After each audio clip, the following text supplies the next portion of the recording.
This video is sponsored by Vupeak. What a beautiful day. Look, I'm not even in a coat. Just got a hoodie on. It's lovely, and actually it won't be long until the market garden and flower farm soon have stuff in it. But today we need to sort out the pheasants. So last time we sorted out all of these pheasant pens and we redid them. We put the trees in, but you can see I've still got the chicken and the pheasant hen in here. So I need to do the logistical work of moving both of them out and putting the Goldens in.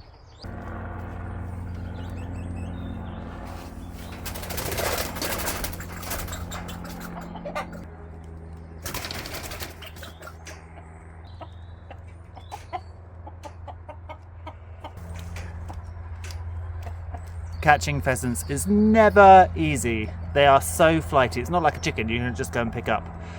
And that's one reason that you need to keep them in aviaries and flights and things, because if you let them out, they would be gone.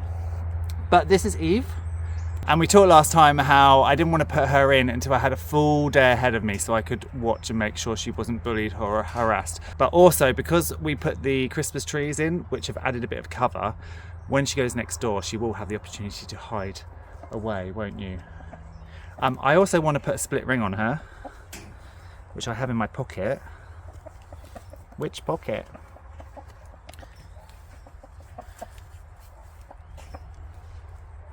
Maybe it is this pocket. Your legs are a bit bigger than I thought, a bit smaller than I thought they were. Oh no, they'll be alright. So I've got these green split rings.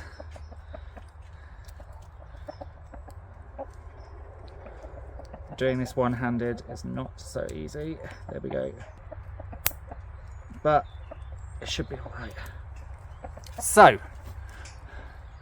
let's pop her next door. Schoolboy error here. I should have really made sure this was unlocked before I did this.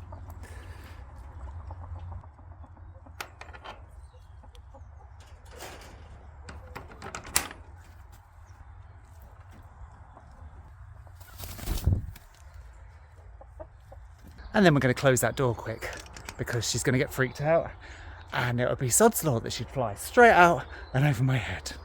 Well, she's straight into the food bowl, so obviously she's not that stressed. There is our Eve's boy. He's the chap with the one eye. Again, you can see there. Sometimes when he moves his head, you can see he's got the one eye that's still healing nicely. And then our other hen is just down here at the front.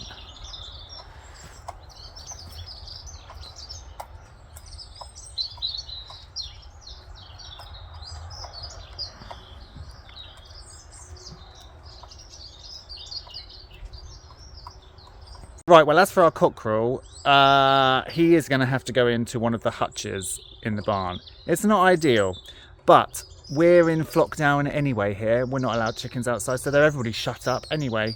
So just so that I can get this aviary free, he will have to go into a hutch in the barn.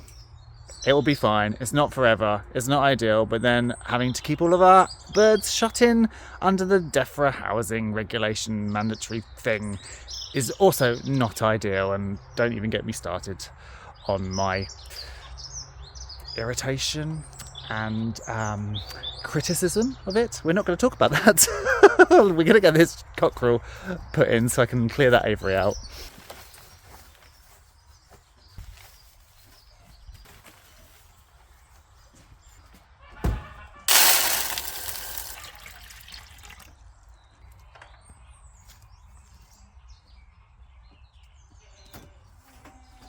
So here on the farm I use cameras for everything. They monitor the lambing barn, they monitor the badger set, and they even monitor some of the owl boxes. And I've now been sent a brand new camera for use on the farm from Vupeak.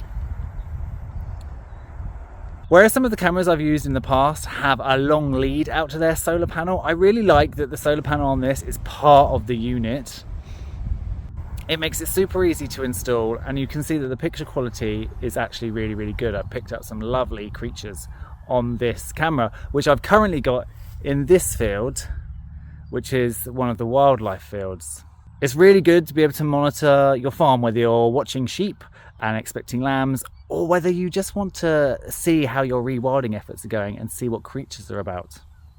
So the VuPeak camera comes with a Wi-Fi option or a SIM option. So here I'm using a SIM option because it's too far away from the caravan, but if I was using it for a lambing, for example, I could just run it off the Wi-Fi.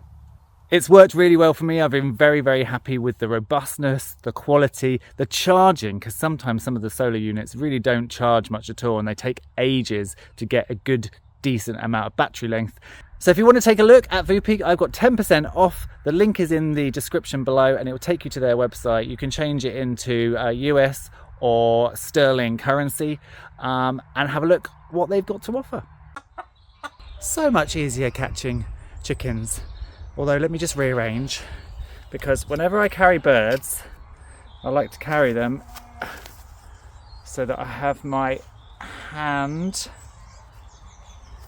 through the legs, like so. Because then, if they flap away, you've still got them.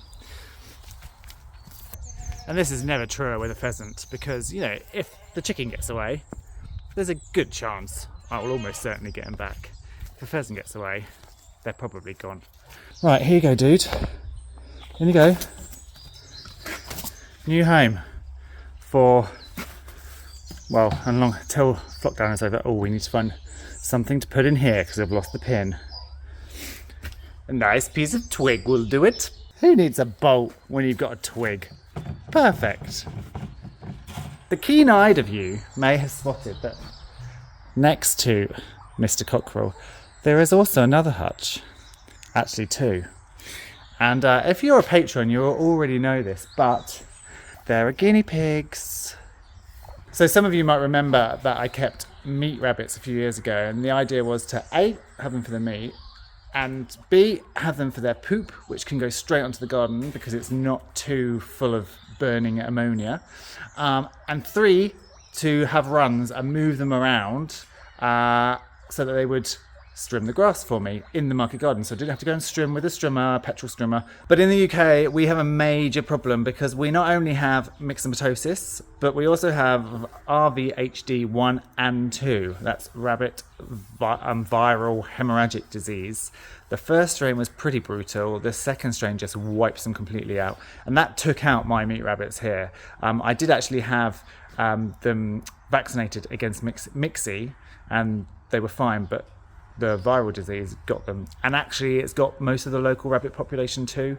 I remember as a kid, rabbits everywhere, and places on the farm that were traditionally always close cropped because there were loads of rabbits. They just grow freely now because the rabbits have all died out because of this disease. So I can't keep rabbits. So I've got the guinea pigs instead. I'm going to use them for the poop, for the grazing, and for the cuteness, because they are pretty darn cute.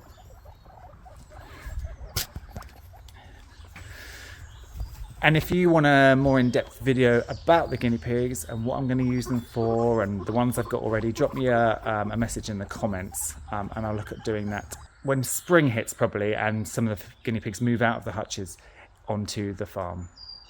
Right, well, I've got my boy. This boy actually came to me from one of you. Helen gifted me 2 extra golden pheasant cockerels she had, so he's going to go into the breeding group. I should say, on holding them around the feet, by the way, never hold them, when I say hold them around the legs, hold them round the thigh. Never hold them just on the ankle bit, because then if they flap, they could actually snap it. So hold them around the thigh, so because then they're basically sitting on top of your fist then, so they're slightly more secure. And when it comes to catching pheasants are not like chickens. So in a big open run like he was from, you could use a net. A net's really good, a long thin net. In a small aviary, what I tend to do is I either wait until they fly up onto a perch, and then I kind of let them just assess their situation, settle, and then I grab a leg. Or if they're down the bottom of the run in a corner, I kind of crouch I kind of lean over them a little bit and they'll run back and forth, and you'll get them into a routine of running back and forth like that. And then as soon as you're ready, just leap in with a hand over the top of the body, and then as quickly as you can, grab a leg. Don't be concerned if the pheasant leaves you with some feathers, because that is their prey adaptability. They will drop feathers so that if a prey hasn't got the proper grip, you will just have a clump full of feathers. So if they do lose a couple of feathers while you're catching them, don't have mega concerns. But that's another reason not to catch them by the feather, because you won't actually have them and they will get away. And then if you're walking around outside like this and you have them by the feather and they're gone, then you're probably never going to see them again. Right, so we've put our 2 ladies in, and now we're going to do this boy.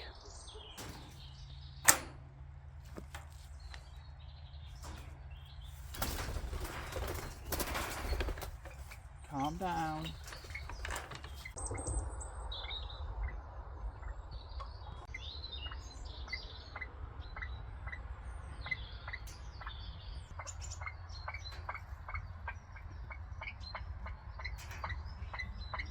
Well, that wasn't too stressful.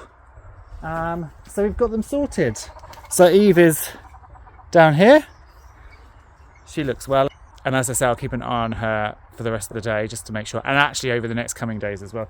But also this trio, because the male has not been with these 2 hens before. So again, just keep an eye on them, because as I said last time, pheasants can be vicious.